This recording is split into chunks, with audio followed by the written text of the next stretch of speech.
Story at night, another view of this. With us now, the spokesperson for The World Can't Wait. She opposes the Iraq War, Sansara Taylor. Where am I making my mistake here, Ms. Taylor? Well, we are 4 years today into a war that was launched on the basis of lies. It has cost over 500,000 Iraqi lives, thousands of U.S. soldiers' lives. It has led to an unmitigated disaster for the Iraqi people, the destruction of their infrastructure, the fastest growing refugee crisis in the world, over 100,000 Iraqis fleeing Iraq each month because of this, let's take them one because by of what this country has done. And just to be clear, to finish your question, there were no WMDs. There were no links to Al-Qaeda. This colonial occupation was launched on Let's take it one by one. All right. Now, you say that the war was founded on lies, right? It was. Okay. And the big lie was what? Iraq had nothing to do with 9/11. Iraq had no WMDs. Okay. George Bush lied to the world. He lied to the troops, and he lied to the American people. When he said that he believed that Saddam had WMDs? Did he lie as well?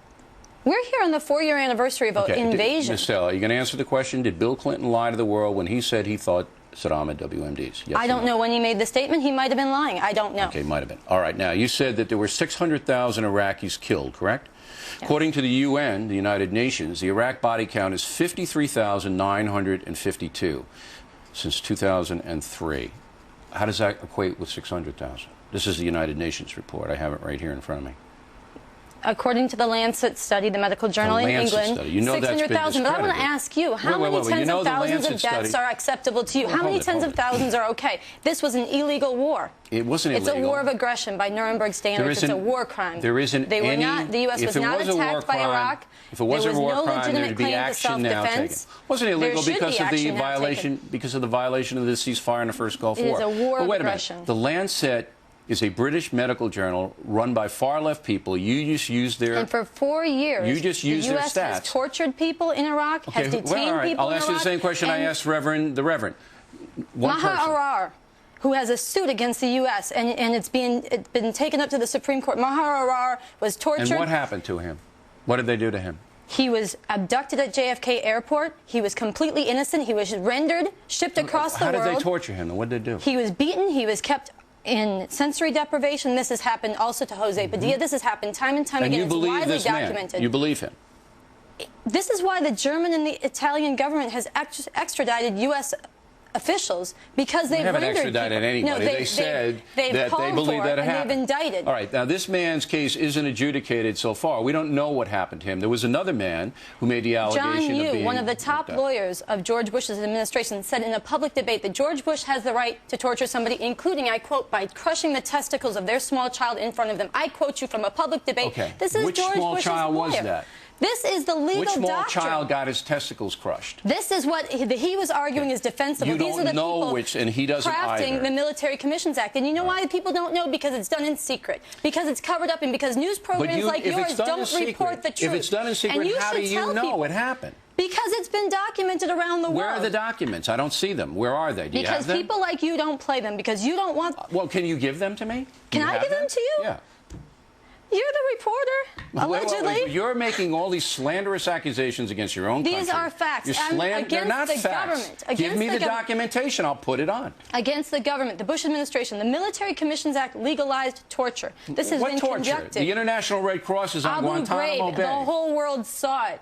Okay, well, who ordered Abu Ghraib? 4 years into this war. Who ordered Abu Ghraib? Who ordered it? Rumsfeld's handwriting was on the walls of Abu Ghraib. Rumsfeld's handwriting was on the walls? Yes, according to Janice Karpinski, who was the brigadier general in charge. Rumsfeld's handwriting was on the walls. You can have Janice Karpinski come on. She was the brigadier general. I did. I've had her on twice. In charge of Abu Ghraib prison. I've had her on twice. And she testified to this. This was military doctrine.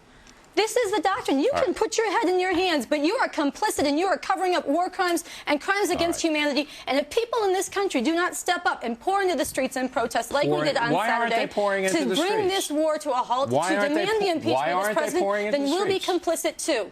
Why? Why aren't they pouring into the streets? First of all, many of them are, but more of them need to be. And history is full of examples where people who had right on their side fought against tremendous odds, and it starts with a few. 20,000 so let me just recap, because we got to let you go in a minute. And everybody listening should join us. Go to worldcan'twait.org. The United Nations says that there have been 59,000 Iraqis and that's killed. acceptable to you. 59,000 deaths for a lie. That's okay with you? Yeah, Saddam killed about 300,000 or 400,000. A war that had nothing to do with the causes. We were told there so were you no dispute WMDs, that? no you say that Donald Rumsfeld's handwriting was on Abu Ghraib. That's what you're saying? I am quoting Janice Karpinski. Okay. She testified and she was the general that was cashiered because she didn't oversee it.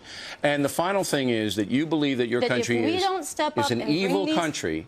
I said if we, look, most of the American people and the people in Iraq and the people around the world make a distinction between the American people and the Bush administration. And I think we have to take responsibility for stopping this administration. They thought that Saddam had weapons of mass destruction, too. Impeaching George Bush for war crimes and crimes against humanity. With all due respect, Ms. Taylor, I think you're really way out there, but I appreciate you coming in and letting people hear what you have to say, and they can make their own decision. This war needs to stop. Okay. And we have to stop it. If you want to stop it, then you need to stop being hysterical and get your facts. I'm talking about what's really happening. You want to dismiss life and death of thousands and hundreds of thousands of Iraqi people. You are simply a woman who doesn't know what she's talking about. That's not true. Okay. These are facts on the ground in Iraq. Next on the rundown, Gary Sinise.